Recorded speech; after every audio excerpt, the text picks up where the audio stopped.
Welcome to the cooler depot. I'm going to go ahead to introduce the opportunities the products on my right hand. This L-shaped utility sinks. The units come with 3 compartments inside and also have a gym board on each of the side. So let's take a look at the overall sizes and measurements.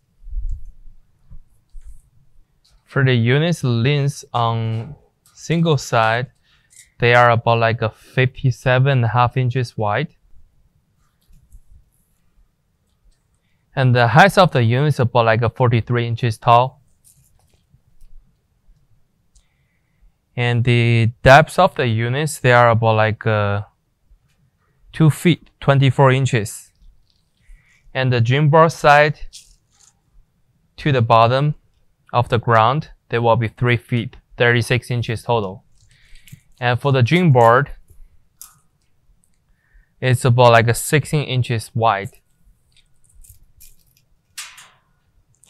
And 20 inches deep. So the other side will have exactly the same dimensions. We can step in to see the dimensions for the sink compartments.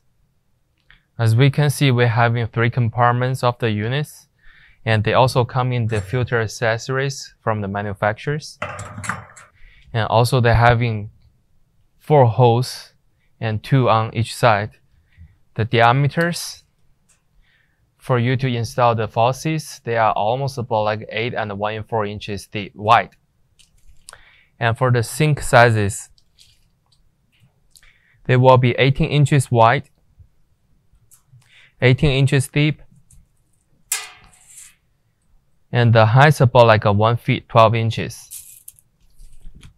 This will be the all information about this product, the L shape, the utility sinks. If you have more questions, feel free to contact with us. Thank you.